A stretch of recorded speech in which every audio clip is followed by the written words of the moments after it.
Welcome, everyone, to our weekly HDI Local Chapters live stream show. Now, before we get started, I want to mention our show sponsor. Robert Half Technology helps companies build, deploy, and operate technology in this digital world. And they do that by placing highly skilled IT professionals on a contract, project, or even full-time basis. So you can browse available candidates, you can search for the jobs that you want, or you can access additional valuable information on hiring or career insights by going online at roberthalf.com/technology. All right, so our guest today, and I'm going to hope I get this right, Leslie O'Flahaven. I'm lucky I get that far. But let me tell you a little bit about Leslie first. Leslie is the owner of eWrite, and that's a writing, training, and consulting company. And her company helps tech support organizations write better knowledge-based content, documentation, emails, chats, and text. And let me tell you, in today's world, you got to get that stuff right, or it could just kill your business. Leslie is also a LinkedIn learning instructor. I love this, of several customer service and technical writing courses. But most important of all, she has been an HDI member for 21 years. Welcome to the show, Leslie. Thanks so much, Tom. I'm really happy to be with you. Awesome. Now listen, we're here today. I love the show title. I understand you and our producer came with this, but we're going to talk today about sexy knowledge bases and documentation hot messes. So for our audience, though, Leslie, can you start off by telling our audience what a knowledge base is and its purpose?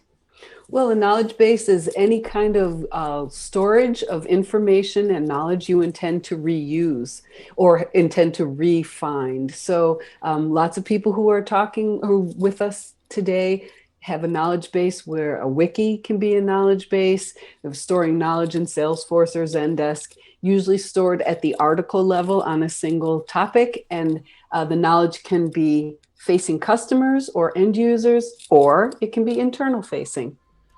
Gotcha. So who writes? Where does this documentation come from? Well, it's magic. It just appears. Right? That's what I think, right? Yeah. Right. So the sources of the knowledge are many. Sometimes a knowledge base that supports a particular type of software, the developers will write it. Sometimes we have hired writers who create the knowledge base articles.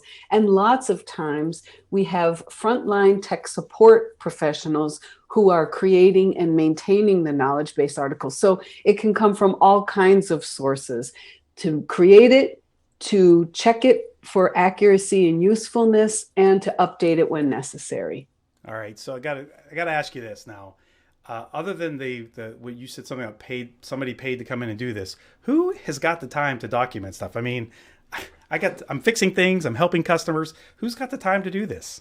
Yes, well, that was a skeptical question, and I forgive you for it. But I'm going to answer your question with another question, which is a bratty practice, but I'm still going to do it.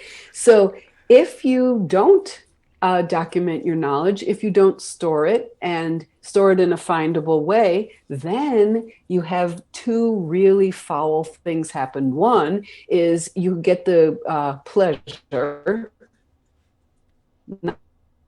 pleasure of answering the same question over and over and over and creating a fresh answer each time you answer the same question.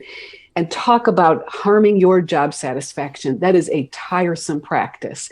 And then secondly, your technical support team will give inconsistent answers because you've got the rule followers and you've got the freestylers, and people are just answering in ways that cause customers to get incorrect information, and also to expect different processes each time they communicate with a different tech support agent. Okay, so I heard you say, because I agree with you on that, and I heard you say, like, because some people give a different answer. You got your rule followers. So who is knowledge-based documentation for? Is it for my staff or is it for my customers? It's for both. It's for both. I mean, you could have a whole knowledge base for your staff exclusively for their use only. You could have a whole knowledge base for your customers' use. And of course, if you want to support self-service, the folks who are going to serve themselves have to have something to turn to. Or you could have a knowledge base with some content that's for the agents and some content that's for the customers. Gotcha. So I got to ask you this too. So we get a lot of phone calls. I mean, or service desk. So do people even look at this stuff? I mean, am I writing this just for myself? Do customers even look at it? Is that what you're asking? Yeah. Yeah. Okay. Well, if it's a hot mess, no, they don't. It is not. If it's sexy, yes, they do. And sexy is, of course, a ridiculous word to talk about a knowledge based article. But, beauty is in the eye of the beholder. I was So going to say, yeah, yeah, exactly. we'll leave it Exactly. at that. So I think self-service, the intention to use self-service content is like the intention to exercise. If you have a good experience, if you find exercising easy, if the sport you take up doesn't require a lot of spending and a lot of equipment, you're more likely to stick with it. The same is true with self-service content. If your customers, who no doubt love talking to you on the phone, but if you want them to try to use self-service content, they have to have a great experience when they do use it. And that's why writing high quality self-service content is so important, because we already know that speaking to you is a great experience for your customers. And not working hard enough to learn how to do things yourself is also a common practice for your laziest customers. True. So if you want them to serve themselves, that information has to be of excellent quality and has to be really easy to read and understand. True. So let me ask you this. You mentioned about writing sexy knowledge bases. When you say that and you're creating content, is it just text? I mean, I know I learn a different way than some people. Yeah. What makes it sexy?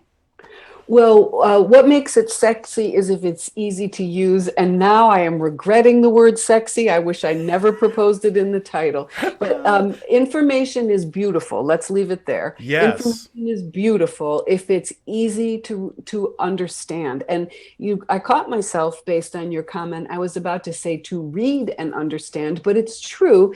In self-service content, we may just be looking at something. We may be looking at annotated screenshots, or there may be video embedded with the content that's meant to be read. But we do want the content to knowledge-based content to serve as a good leave behind, because what we know about how people use content that helps them complete a task is that they acquire a knowledge-based article or a body of content, a user guide, and they needn't read the whole thing. Sometimes they only need sections of it. And so what we have to write for them is content that is clearly sectioned, where they can move through it as necessary for who they are and what they need at the time they read what they've saved. Yeah, as Too Much Too says, they find it when they look for it. Yeah. No, and I agree with you, because I think the thing is, you said the key word to me is clear. I think the problem with some people, and we'll get to this in a minute, but some people, when they writing things, just because I write something doesn't mean you understand it the same way, especially when you're talking technology. So sometimes having those screenshots with the step-by-step instructions or a video walking somebody through, yeah, I guess that's pretty helpful. I mean, I like to learn that way. We wouldn't be streaming this on YouTube and Twitch if everybody learned by just reading a book. Indeed, but it's not ever either visual content or video content or written content. We have all, just like there's bad pizza and good pizza, we have all seen bad annotated screenshots and good Yes. ones.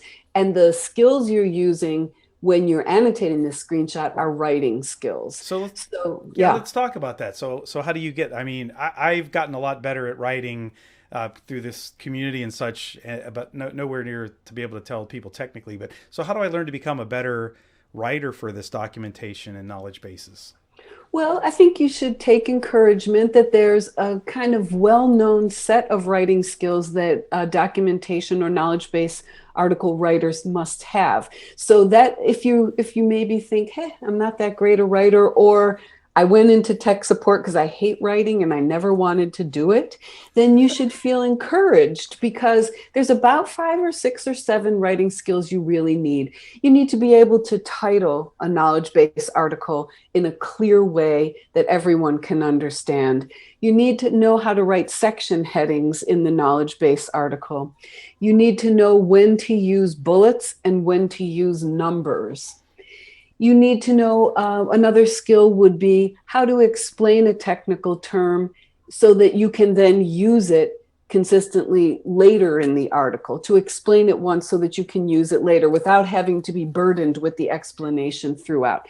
And then another writing skill you need, and I think the final one for the set of 5 would be how to segregate separate notes or comments from the actual steps people have to do. Because lots of times people who write knowledge-based content say, step 1, do this, note, and then they go off on a tangent. Step 2, do this, note, and another tangent. And then they go step 3 and they write the note before the step. That's very interruptive.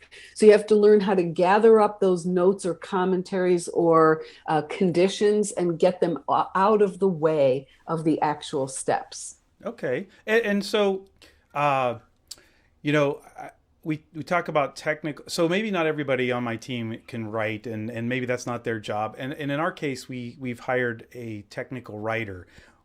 Obviously, this person can't know everything about technology. So what skill sets or what do they need to know to be a tech writer or a knowledge? It doesn't have to be technical, I guess, knowledge-based writer for anything you're doing for knowledge. Well, they're going to have to know the technology. So you're asking about like an IT communicator, an IT technical There you writer. go. I like that. IT communicator. Yeah, that. Yes, yes. Well, that person will need to know the technology somewhat. What they do is kind of a beautiful balancing act between knowing the technology enough and knowing the users or the readers really well. And it's kind of the Venn diagram where those two knowledge sets overlap. Gotcha. So if they don't know, if they're not software developers and they don't know how to explain every single feature, or, you know, they can't explain how someone would alter the product itself, that's probably okay if they know and they've done serious study of the information needs of the people who are reading the documentation. Gotcha. So, and talk about partnerships. There's just a whole bunch of partnerships I glancingly described right there. So the subject matter experts and the technical communicator need to work together really well. The technical communicator and all the range of users need to be familiar with each other, but it can be done. You're right. They don't have to know Everything about it. Yeah. No, absolutely not. So we're coming to the end of the show, and one thing we like to focus on this show is talking about career opportunities. So what kind of careers, if you're looking to get into technology and maybe you're good at writing, what can I do to become a IT communicator? Well, I'd like to first celebrate the death of a bad idea or a bad concept, and that is that there are technical skills and there are, quote, soft skills, a phrase I deeply hate, and that they're separate. One thing I have always loved about HDI is that we don't treat these skill sets as separate because they can't be separate. No. So if you are interested in a technical career or in providing technical support, and you either kind of like writing or you really don't like writing, get your writing head straight. You need to be a good writer. Exactly. Anyway, you know, the number of channels we support for actually helping our customers, most of them are written. Yes, a lot or most of the volume comes on the phone, but the rest of the channels are also written. So you can be a frontline tier 1 tech support agent who is a great writer. You could be a knowledge-based writer, a technical writer. There are technical writers who specialize in writing documentation, or you could be an IT technical communicator, as I mentioned. You love that term, so do I. Those people are the ones who are possibly writing documentation, but they're also writing internal newsletters. They're working with the other internal communicators in HR, in marketing, and they're they sit in the org chart in the same place. They're just communicating about technical support issues. Right. That is so true. So listen, we're just about the end of the show, and I want to make sure that we talk about you've just published an ebook. Yes, I did. Tell I us a little did. bit about that. The ebook is on how to write great knowledge base articles, and I published it with Unimera, the knowledge base company, and I would love to offer it to everyone as a free download. I'm proud of this ebook. It's substantive. It's 22 pages long or so, but the thing that I'm really proud of about the ebook is that it has actual, real knowledge base articles in it, in their yuck form and then in their rewritten form. So Oh, you can see the beautiful. before and after. And it also has a good amount of hard data you can use to advocate for the cost of poorly written knowledge. And just one little factoid here, Jeff Rumberg wrote in research study for HDI in 2016 that the cost per ticket in a North American technical support organization was $15.56. And that was back in 2016. So that's 5 years ago. We can only assume that it's gone up a little bit. Oh, So if yeah. it costs your company $16 for every ticket, and the people who handle the ticket are relying on poor quality information, your costs are doubling and tripling. True, true. So we put the link to your ebook on the screen here, and we're going to include it as well as your social sites in our show notes. So Leslie, it was a real pleasure to finally meet you in person. Yeah. And by the way, I want to make a comment. I got to throw this in here for my producer. Besides the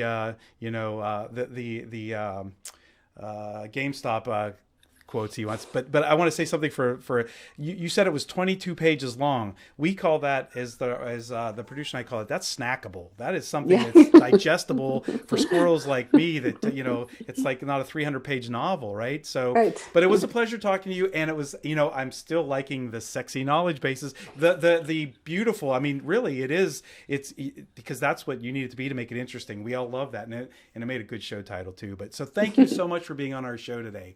It's been my pleasure. Thanks a lot, Tom. I love this topic. We could talk all day. Right? So for everybody else, we'll see you next week, where we're going to chat with a returning guest, Brian Corcoran, and he's going to talk about going from a retail job to a Fortune 500 technology job. So we're going to see you then. And remember to follow us on Twitch and YouTube, #HDI Local. Thank you.